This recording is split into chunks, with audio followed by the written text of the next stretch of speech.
আসসালামু আলাইকুম রহমতুল্লাহি ওয়া বারাকাতুহু। সুপ্রিয় বন্ধুগণ,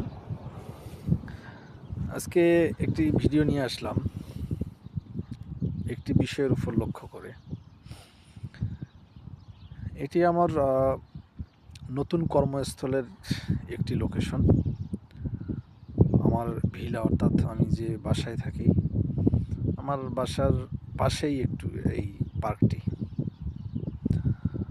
তো কথা হচ্ছে, প্রায় ১ সপ্তাহ ১০ দিন যাবৎ আমি এই পার্কটায় যে কোনো একবার আসি।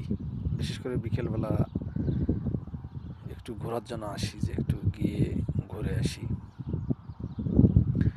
এখনও আমার কর্মস্থলে কাজ শুরু হয়নি এখানে। তো এই ৮-১০ দিনে আমি একটি জিনিস লক্ষ্য করলাম, সেটা হচ্ছে আমি এই পার্কটায় একাই এসে একাই চলে যাই। কিছুক্ষণ বসে থাকি, আবার চলে যাই।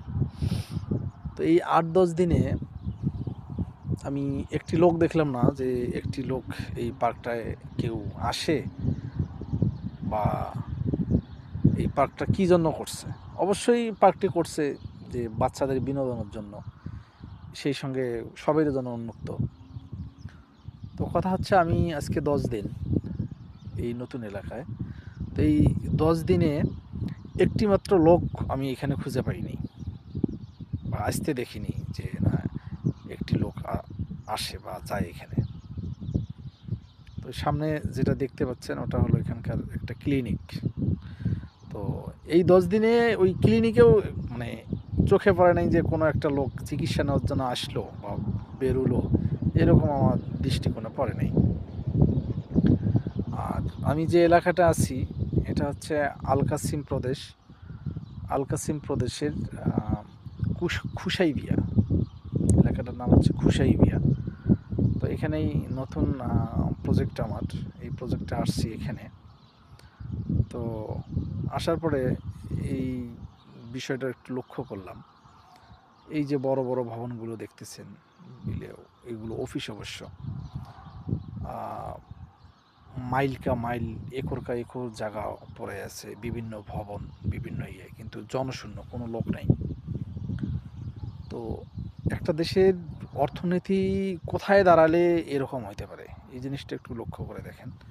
যে সৌদি সরকার জনসংখ্যা বৃদ্ধি করার কারণে, জনসংখ্যা বৃদ্ধি যাতে হয় সে কারণে মূলত এই স্থাপনাগুলো বিভিন্ন জায়গায় করে করে রাখছেন, যাতে করে এই স্থাপনাগুলো দেখে, এই সাদৃশ্যগুলো দেখে সৌদিরা যেখানে একটু করে হলেও জায়গার সংকট আছে, তারা যাতে এসে এখানে নতুন করে বাসা তৈরি করার জন্য ইচ্ছুক হয়।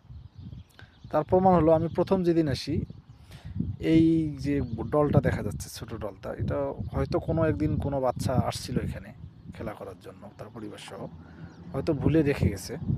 আমি ১০ দিন আগে এসে দেখছি পুতুলটা এখানে পড়ে আছে। তো সেদিন থেকেই এ অবধি ওখানেই পড়ে আছে। তাহলে হিসেব করে দেখেন এখানে কী অবস্থা।